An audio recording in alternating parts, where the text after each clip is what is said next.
Chennai D நகரில் பார்வை மாற்றுத்திறனாளிகள் 7வது நாளாக போராட்டத்தில் ஈடுபட்டு வரும் நிலையில் அவர்களை போலீசார் வலுக்கட்டாயமாக கைது செய்ய முயற்சித்து வருகின்றனர். இதுகுறித்த கூடுதல் விவரங்களோடு செய்தியாளர் ஜெயலானி இணைகிறார். அவரிடம் கேட்கலாம். ஜெயலானி, வணக்கம். பார்வை மாற்றுத்திறனாளிகள் தொடர்ந்து 7வது நாளாக போராட்டம் நடத்தி வரக்கூடிய நிலையில் தற்போது போலீசார் அவர்களை குண்டுக்கட்டாக கலைக்கும் முயற்சியில் ஈடுபட்டிருக்கிறார்கள். தொடர்ந்து பார்வை மாற்றுத்திறனாளிகளின் இந்த 7வது நாள் போராட்டம் தொடர்பான விவரங்களையும் அவர்களுடைய கோரிக்கைகள் தொடர்பான விவரங்களையும் பதிவு பண்ணுங்க. கடந்த 7 நாட்களாக பார்வையற்ற மாற்றுத்திறனாளிகள் தொடர்ச்சியாக தங்களது 9 அம்ச கோரிக்கைகளை வலியுறுத்தி தொடர்ச்சியாக போராட்டத்தில் ஈடுபட்டு வருகின்றனர். கடந்த 12ஆம் தேதி தொடங்கிய இந்த போராட்டம் என்பது வள்ளுவர் கோட்டத்தில் அமைதியான முறையில் போராட்டம் என்பதனை தொடங்கினர். இந்த நிலையில் அந்த தினம் வள்ளுவர் கோட்டத்தில் போராட்டத்தை தொடங்கிய தினம் பார்வையற்ற மாற்றுத்திறனாளிகளை குண்டுகட்டாக கைது செய்து வாகனத்தில் ஏற்றிய காவல்துறையினர் அன்று இரவு கிளாம்பாக்கம், கோயம்பேடு என பல்வேறு பேருந்து நிலையங்களில் பிரித்து ஆங்காங்கே இறக்கிவிடப்பட்டதால் காரணமாக தொடர்ச்சியாக அதற்கு அடுத்த நாளான செவ்வாய்க்கிழமையில் இருந்து தொடர்ச்சியாக சாலை மறியல் போராட்டத்தில் ஈடுபட்டனர். இதன் காரணமாக தொடர்ச்சியாக தமிழகத்தில் பரபரப்பான சூழலே நிலவி வருகிறது. இவர்களது பிரதான கோரிக்கை என்பது மாற்றுத்திறனாளிகளுக்காக 4% இடஒதுக்கீடில் 1% இடஒதுக்கீடு என்பது பார்வையற்ற மாற்றுத்திறனாளிகளுக்கு வழங்க வேண்டும்.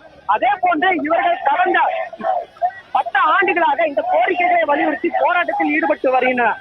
அமைதியான முறையில் ஏற்கனவே வள்ளுவர் கோட்டத்தில் தொடங்கிய இந்த போராட்டம் என்பது காவல்துறையினர் முறையாக கையாளாத காரணத்தினாலே தற்போது சாலை மறியல் போராட்டமாக மாறியிருக்கிறது. தொடர்ச்சியாக பார்வையற்ற மாற்றுத்திறனாளிகள் என்றும் கூட பார்க்காமல் அவர்களை குண்டுக்கட்டாக கைது செய்து வாகனங்களில் ஏற்றக்கூடிய நிலை என்பது காணப்படுகிறது. 300க்கும் மேற்பட்ட பார்வையற்ற மாற்றுத்திறனாளிகள் தொடர்ச்சியாக போராட்டத்தில் ஈடுபட்டு வருகிறார். 7 நாட்களில் 4 நாட்கள் சாலை மறியல் போராட்டத்திலேயே தொடர்ந்து ஈடுபட்டு வருகின்றனர். தற்போது அதன் நேரலை காட்சிகளை நம்மால் நேரடியாக காண முடிகிறது. சென்னை டி நகரில் இருக்கக்கூடிய உஸ்மான் சாலை, சாலைக்கு செல்லக்கூடிய அனைத்து சாலைகளிலேயே சாலைகளிலேயே அமர்ந்து பார்வையற்ற மாற்றுத்திறனாளிகள் போராட்டத்தில் ஈடுபட்டு வருகின்றனர்.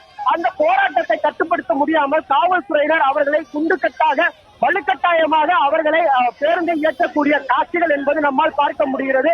அவர்கள் தங்களது கோரிக்கை நிறைவேறும் வரை தொடர்ச்சியாக போராட்டத்தில் ஈடுபட போவதாகவும் தங்களது கோரிக்கை என்பது இந்த போராட்டத்தில் இந்த 7 நாட்கள் போராட்டத்தில் அவர்கள் பிரத்யேகமாக வைத்த ஒரு கோரிக்கை என்பது முதலமைச்சரை நேரில் சந்தித்து எங்களது கோரிக்கையை தெரிவிக்க எங்களுக்கு அனுமதி வழங்க வேண்டும் என்பது இந்த 7 நாள் போராட்டத்தில் பிரதான கோரிக்கையாக இருக்கிறது.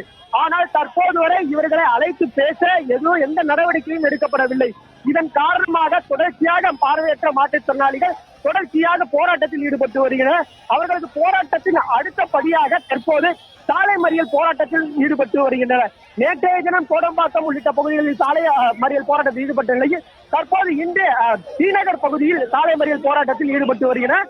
அவர்களை வலுக்கட்டாயமாக காவல்துறையினர் கைது செய்து வருகின்றனர். மோனிகா, சென்னை டி நகரில் உள்ள பிரதான சாலைகளில் பார்வை மாற்றுத்திறனாளிகள் 7வது நாளாக போராட்டத்தில் ஈடுபட்டிருக்கிறார்கள். பல தகவல்களை வழங்கியமைக்கு நன்றி ஜெயலானி.